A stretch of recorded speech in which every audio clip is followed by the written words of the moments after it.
আসসালামু আলাইকুম। আশা করি সবাই ভালো আছেন। আলহামদুলিল্লাহ আমরাও ভালো আছি। আমার যারা দর্শক সাবস্ক্রাইবার আছে তাদের জন্য দোয়া ও ভালোবাসা রইল। দেশ ও দেশের বাইরে থেকে যারা আমার ভিডিওটা দেখছেন তাদের জন্য দোয়া ও ভালোবাসা রইল। তো আজকে আপনাদের সাথে শেয়ার করব লাউ দিয়ে চিকেন রান্না করব। তো আমি আরেকদিন লাউ দিয়ে গরুর গোশত রান্না করেছিলাম, তো সেই লাউটারই অর্ধেকটা বাকি আছে। তো সেটা দিয়ে আমি চিকেন, এটা হচ্ছে ব্রয়লার মুরগি। তো এটা এখানে আমি হলুদ মরিচ লবণ দিয়ে রেখেছি। চিকেনটা ভেজে নেব।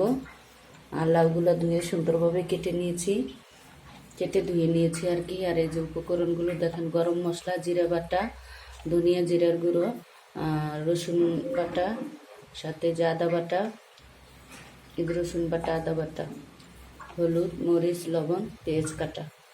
তো এই তো চিকেনগুলো মেখে সুন্দরভাবে আমি এখন ভেজে নিচ্ছি।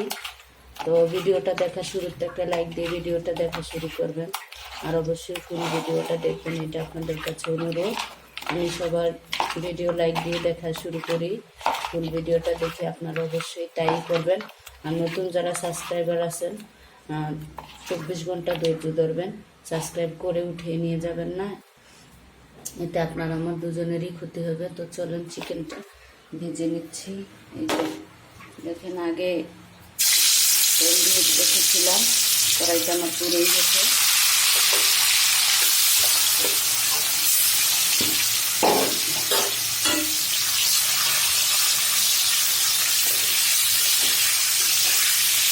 দেখেন বাইরে হচ্ছে বৃষ্টির কথা কি বলবো, আজকে প্রচুর গরম, অনেকদিন পরে আজকে বৃষ্টি হচ্ছে সকালবেলায় আর কি। ওই তো চিকেনটা ভেজে নিচ্ছি। আর হ্যাঁ, আপনারা আবার কেউ মনে করবেন না যে লাউয়ের মধ্যে এগুলো কী, কারণ জিরার বক্স থেকে আমি হাত দিয়ে আদা বাটা, জিরা রসুন বাটা নিয়েছি, তো এটাতে তো সেই হাতটা এখানে ঝাড়া দিয়েছিলাম, তার জন্য এগুলো জিরা বাটা বলে রাখলাম আপনাদের। তো এটা চিকেনটা হয়ে গেছে, এখন উঠিয়ে নেব।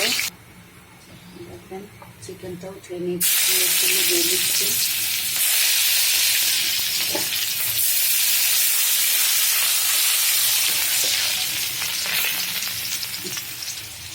আর এই তো সব উপকরণগুলোকে একটু পানি মিশিয়ে নিচ্ছি। উপকরণগুলো তো আপনাদেরকে আমি শুরুতেই সব দেখিয়ে নিই, এক্সট্রা কিছু দেই না। এগুলো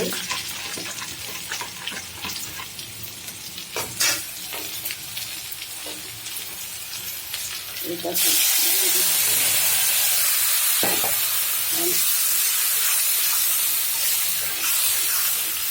এতে করে ঘাসটাও একটু কম লাগে এবং সুন্দরভাবে কষানো হতে থাক।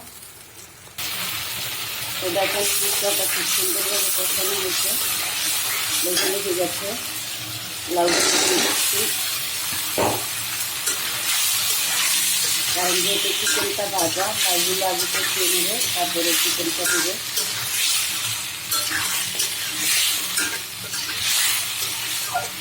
এই লাউটা একটু সিদ্ধ হতে সময় নেয়, আমি একটু পানি দিয়ে দিচ্ছি, মানে এর সাথে আবার চিকেনটা কষাবো। তো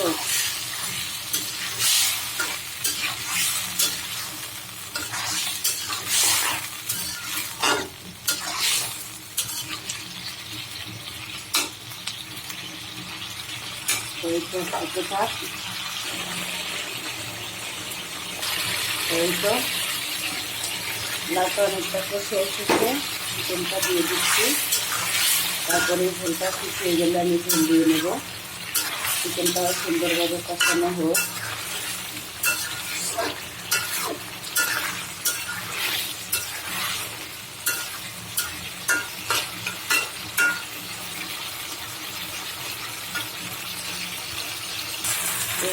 এটা দেখুন খুব সুন্দর কষানো হচ্ছে।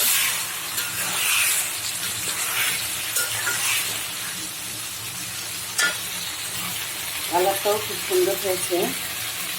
ঝোলটা দিয়ে দিচ্ছি। লাউটা অল্প একটুখানা সিদ্ধ বাকি আছে, যেহেতু এটা লাউ তরকারি, চিকেন দিয়ে লাউ রান্না করি, তো আমি একটু ঝোল ঝোল রাখবো।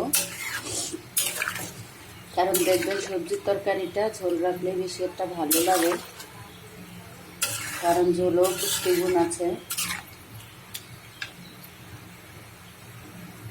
তো এই তো হতে থাক।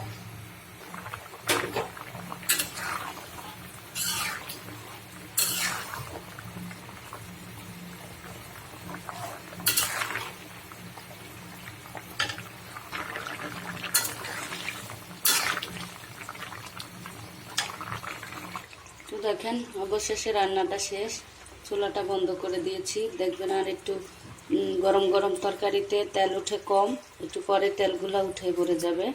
তো এটা একটু একটু উঠা শুরু করছে। দেখেন আমি রুটি বানাচ্ছিলাম আবার, কারণ ক্যামেরার ফাঁকে অনেক কাজই করে নেই আমরা। তো সকালের নাস্তাটাও বানিয়ে নিচ্ছি, আর তরকারিটা হচ্ছে দুপুরের, আজকে আগে আগে রান্নাটা করে ফেলেছি। তো এই আর কি, আমার ভিডিওটা ভালো লাগলে আমার চ্যানেলটা সাবস্ক্রাইব করে আমার পাশে থেকে যাবেন। রান্নাটা কেমন হয়েছে কমেন্টে জানাবেন। আল্লাহ হাফেজ।